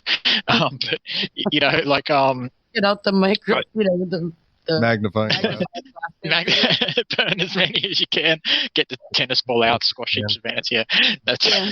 But look, maybe there are ones like out there like that. Who knows? Maybe they're just indifferent to us. They don't care about us one way or another. But I think that there is something definitely protecting us. When I say protecting us, I mean from what I've seen and experienced, and certain and throughout history. When I talk about in Nuremberg and in Basel, Switzerland, and other cases where people have seen these lights chase each other, send beams of light at each other.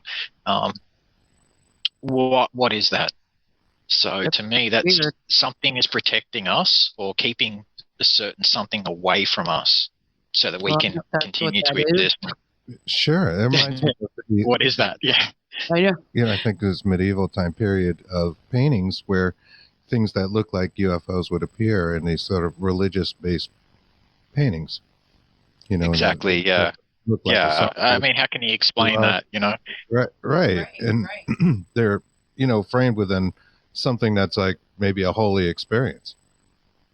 And they're yeah. Well, there's a lot of them in holy paintings, like with the Mother Mary or Jesus or Moses or in the background, and then you've got something up in the sky, or there's a good one that I remember where there's actual beings inside this what looks like meteorites with trails coming out the back, but they're circular craft zipping across the top, and there's humans in it, what would pass as humans. So it's pretty strange what we would think as humans nowadays anyway. So yeah. Kids Future says in the Himalayas they have always called the white orbs the white pearls or white moons, different beings and types of consciousness. I like that. Consciousnesses. Yeah, which I always have a hard time saying when that comes up. But there you go. Yeah, absolutely. There've been many cultures have spoken about these things, given them their own beliefs associated to the phenomenon. There is a theory that they are beings themselves. They are alive themselves, whatever they are, because, I mean, I've seen them myself. I've seen them change shape. I've seen them split into two, split into three, then go back into one ball. And, I mean, I don't know of anything, like if it was like a solid craft, I mean, what could do that here on Earth? I mean, Transformers in the movies, but, we're not dealing with Transformers. That's science fiction. What we're dealing with is reality. But it's the strangest reality that I think humankind will ever have to deal with. And I do understand why certain governments have tried to ridicule it and keep it down, because they want people to keep paying their taxes, right? Go about your work. Give us money and just shut up and don't look up. Don't ask questions. Just be quiet. So I do understand that because there was the thought back in the day that it may affect religion. It may affect possibly would affect a lot of people. But I think nowadays we're more open to the possibilities than we ever have been in the past. So I think that we're going to be, and it's going to keep on getting bigger and bigger that way. I think because of the internet, because of more people talking about it. And also, I know it sounds crazy, but a lot of people have asked me why over the last year with the coronavirus and everything, UFO reports have gone up all around the world. And I know that myself because the reports that I've been getting have just gone skyrocketed through the roof. And I say it's probably a bunch of possibilities. Number one, people are home. They're watching more documentaries. They're on the internet more. They're bored. So let's look up something about UFOs or whatever the case is. And and that as well, people are looking up to the sky more. Right. Because they have more time to look up to the sky now. The amount of people who've messaged me and said, oh, yeah, I've been at home and I just happened to go out to my window and look up just thinking about, wanting to get back to work or whatever. And then I've seen something, and I'm like, yeah, that's cool, because people are looking up more now, right? So they're staying at home, they're watching more documentaries, they're looking up. But then there's the other side of it too, because UFOs throughout history have been known to appear when there is conflict in the human race or strange. And at the moment, we're at bit of a precipice in history. We're at a crazy time. 1 in 100-year virus. We've got here in town here, we've got mouse plagues, that have never happened before. Massive ones that are eating all the crops. We've got 1 in 100.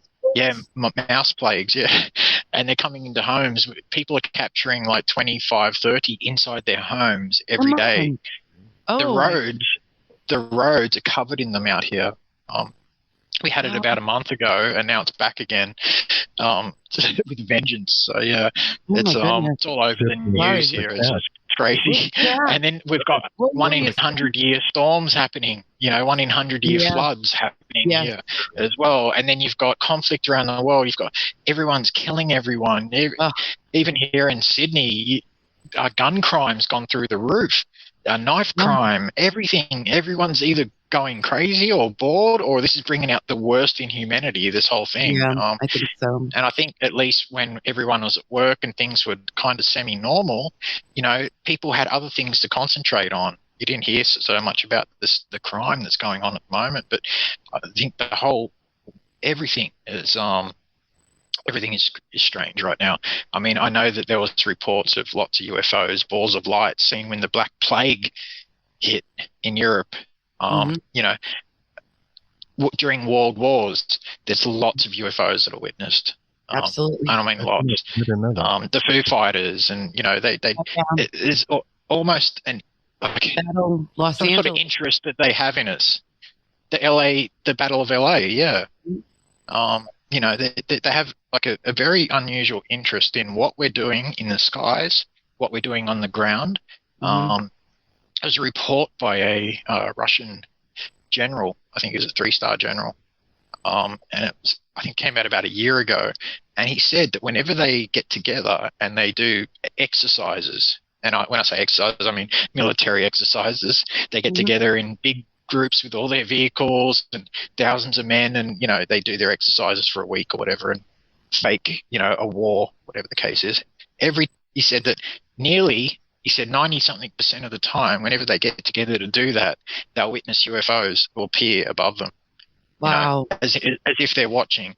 And this has happened time and time again throughout history. Major battles, all sorts of things like that. There was a story years ago where we don't know if it's true or not, but it was recorded on both sides of the battle, and it was Alexander of Macedonia. He was crossing a river and going to sack a village, and he had his horses and elephants all crossing the river, and they were swept on by a UFO, a shield that came from the sky, sweeping them, scaring the horses, scaring the men, scaring the elephants. So they decided not to cross that day. Right? There's a story of UFOs shooting a beam of light down into a city wall and exploding a city wall so that his men could enter and sack the city. There's a lot of strange things. Yeah, all throughout history. It's like every now and then they put their finger in the human pie and try and sort of push us this way, or maybe. But at the same time, there's probably seems like there's some sort of universal law or some sort of something where they can only interfere in certain ways, or mostly it's an observation kind of role that they seem to have. So I find that quite interesting. It is very interesting. It's critical. Violent times or times of death. I know the World War II, of course, like we mentioned, and also the atomic testing specifically. Definitely the atomic testing, all that sort of stuff. The shooting of beams of light down into the missile silos, turning the missiles on, freaking everyone out. It's like, okay, why is this happening? There are patterns throughout the UFO phenomenon, throughout the history of the UFO phenomenon. There are patterns, and if you can perceive the patterns, put them together, then it does paint a bit of a story. But still, the story is not fully explained. So no, especially with what pretty out there. With the balls of light, and I like that, like the different color balls and what they represent, and I've never heard that before, and that's really cool. I can't wait. Maybe there's something to that. They do seem to do different things. Care about purple as a color, and obviously purple seemed to be very negative in your case. Sorry. Purple's my favorite color. So now I'm stuck without a favorite color. No, I'm joking. I still love purple. I'm still wearing my purple. My hair is still going to be purple. Oh, So, good. Don't change. It's not negative. Don't worry. It was just this one thing. I'd never seen anything like it before. It was very Yeah. strange. It was very unusual. Actually, I did capture a few years ago in Taree. I was taking photos of the sunset, and I did capture a purple orb of light underneath the cloud bank moving across without seeing it at the time. I didn't see it, but when I looked at the photos afterwards, I was like, oh, what? Oh, wow, it's incredible. Beautiful purple. Very unusual purple color, too, just like with the rest of the UFOs. Very unusual blues. They stand out. And the reds as well. Very deep, dark, beautiful, golden, almost golden reds. That's the best way to describe it. They're strange. They're very unusual. And the oranges and the white as well. Yeah, it's like they look bright, but you can stare straight into them without them hurting your eyes or anything. So, yeah. Well, that's awesome. So where can people find your documentaries now? Fractured Realities and Fractured Realities. That's on YouTube as well. For some weird reason, after I put it up, it completely disappeared and was replaced by some other person's Fractured Realities with like something. Yeah, and it was talking about some Indian. It was like some Indian thing, and I'm like, what's this? And so anyone who was looking for it, it completely disappeared, and no one could explain that because it's got more views than any of the other videos. But it was really strange in 1 week, a little while back, and this is after I got unwell and everything. I lost my website, went down, my AAPI page, I lost control of that. I lost control of my YouTube channel. It's still out there, but I have no control of it anymore, and I couldn't get control of it back, which was really, really strange. We did everything trying to get them back, but they all disappeared within a week. And this was, about a week and a half, about 9-10 days.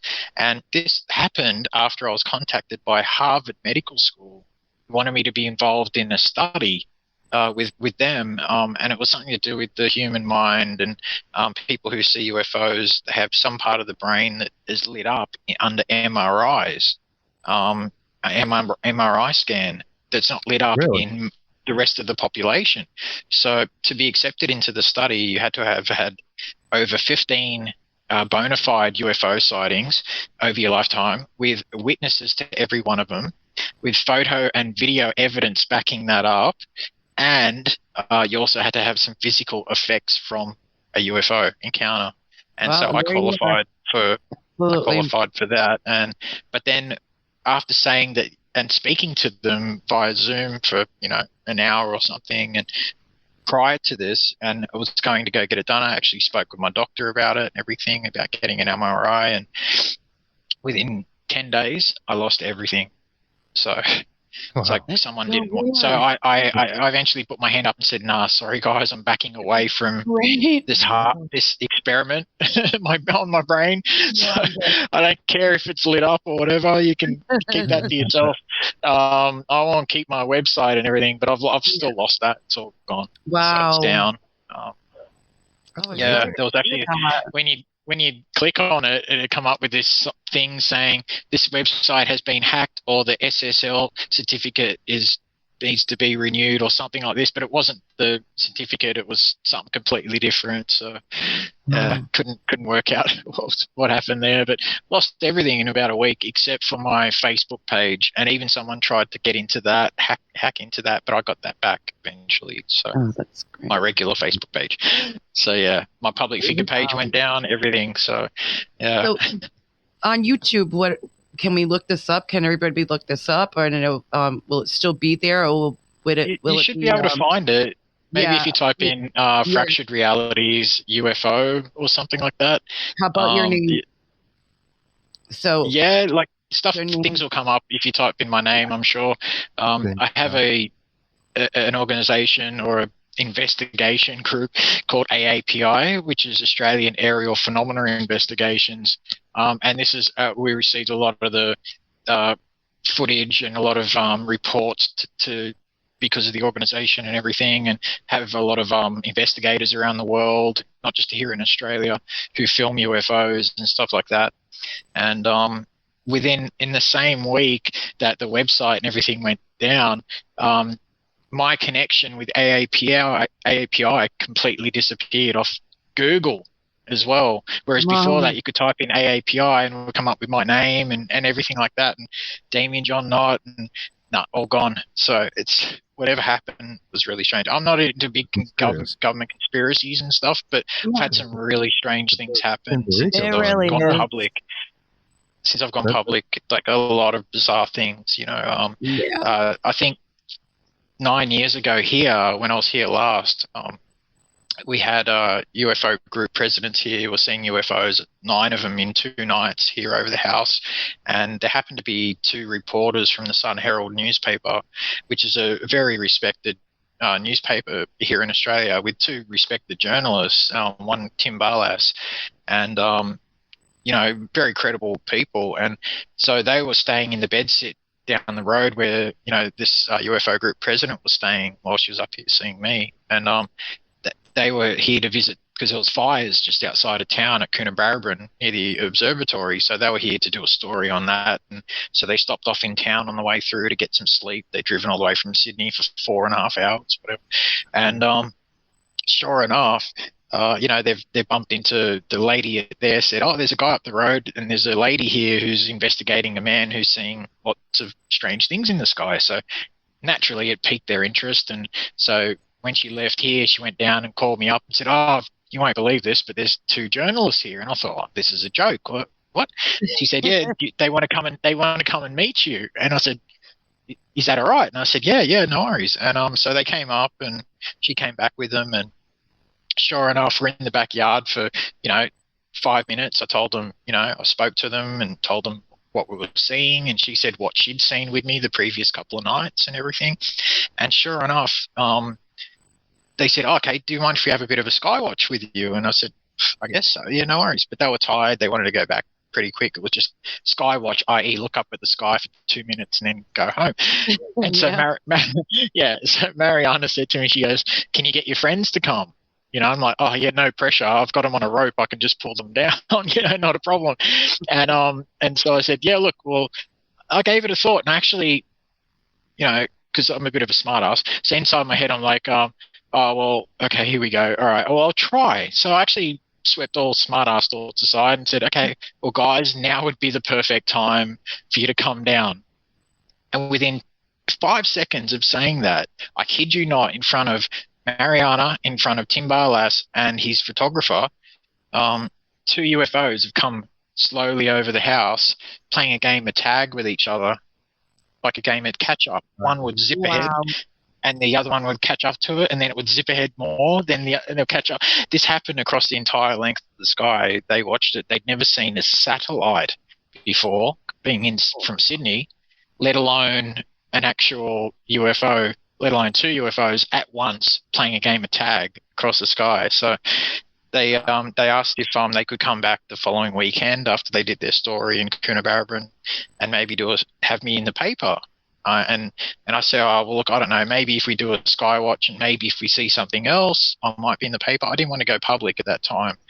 But they came back. They didn't do a sky watch when they came back. Instead, they were in a rush and they were like, oh, you know, they put me on the spot right here, right there. And can we still do a story? And I'm like, oh, yeah, maybe, you know, like, all right, whatever. I said, as long as you say what you saw in the backyard with me previous weekend. So sure enough, they did. They mentioned it in the paper. We saw 2 UFOs with this guy, and surely the skeptic, had to go to a skeptic, of course, and the skeptic at Air Services Australia said, oh, no, that was probably satellites. And I'm like, well, satellites don't change speed. They don't change direction. They don't get bigger and brighter and then dim back down again. Yeah, you know, and especially the catching up and playing a game of tag with each other. I've never seen satellites do that. I've seen literally thousands, but you know, it's pretty strange. So then the following day that the Sun Herald story came out, which is the following weekend on the Sunday, I was painting the house out the front, and I was up on a ladder, and I had my work belt on, and hammer, and you know, scraper and chisels, and all that sort of stuff. And I was doing a few other things as I was painting. And next second, a car's pulled up outside here. This is the day after the the story broke, that UFOs were seen on this property. And I looked at this car, and it was a hire car from Canberra, which is our nation's capital, where all our government is. Oh, And gosh. it's rare enough to see a Canberra car here in New South Wales in a country town of 700 people, let alone two people who've stopped, parked about 7 feet outside from blocking the road. It's old country road, hardly anyone comes up and down, right? But very big roads, and there's a part in the middle with trees and stuff. You can park in the middle of the road too. And sure enough, they're wearing suits. And I say suit, I mean no tie, but just a black top, white shirt. And there was a lady with long blonde hair, and there was a guy next to her. Now, the guy had his hand on the wheel, never took his hand off the wheel, was staring straight ahead the whole time, never looked at me as far as what I saw, but he had glasses on. But he looked straight ahead. But this lady was staring at me. She wasn't wearing glasses, but she was staring at me while I was up on this ladder, and she was doing something underneath the car window was like mostly down, and I could see a shoulder moving. So she was drawing or she was writing. I don't know what she was doing because it was underneath the car, the actual door where you put your armrest on. And so I was like, this is really weird. What are these people doing, and why is she staring at me like that? She wasn't looking down at what she was doing, but she was staring straight at me, and that kind of weirded me out. So after about 3 minutes of this, like continue then looking up and they're still staring at me, I thought, yeah, it's a hot day. You're in Dunedoo, a town of 700 and something people wearing suits. I've never seen anyone in this town wear a suit, except unless it's me. You're doing an interview like this right at 6 a.m. on a Sunday morning. And so sure enough, yeah, I got down off the ladder, started walking towards them, and as soon as I got to the side of the house here where the gate is, they screeched off and they took off downtown so fast they were kicking up rocks behind them because it's a country street, kicking up rocks, and they were hitting the back of their underside of their car and making all this sound, and they were going hell for tongs in this private hire car from a Hertz rental car from Canberra. And wow. I just found that really, really, really bizarre. Whatever. So once the story comes out, bizarre. You think it's the government? I'm sorry, Rob. No, we're actually at the time we have another show coming on. So I just wanted to let people know they can also find you on Facebook as well. And we're loving this. You have to come back, Damien. Please. So we can continue this conversation. I'd love it, guys. I would love it. I got so much to talk about. No, I've got a big mouth. So. No worries. We love that. We love listening to you. Yeah, that's great. I know Australian skies? Australian skies, yeah. The alien, I like that. Yeah. With the alien in it. A bit of a play on words there. Yes, that was really cool. That's on the other side. And I believe people can find you on Facebook searching Damien Nott 79 or Damien John Nott. Damien John Nott, yeah. Yeah. Okay, yeah. I put you in the ticker there. I don't know if you can see the screen. So people can check you out there. We definitely have to talk more. That's all the time we have for Bigfoot and the Bunny. We have Dr. Joseph Gallenberger coming in next week to talk about Inner Vegas and PK powers in the casino. So that should be really interesting. And again, Damien, thank you so much. Thank you again. And thank you for getting up early. I know you're Aussie time, and it's 7 o'clock or something there, and tomorrow. Aussie time. We're different down here. We're really down under. So yeah, Aussie time's probably different to every time on this planet. So yeah, thanks for having me, guys. I really appreciate it, and it was an absolute pleasure to talk to you. So you too, and your audience. Thank you for listening, everybody. Thank you. Thank you. Bye bye. Bye bye. Bye bye. Ciao.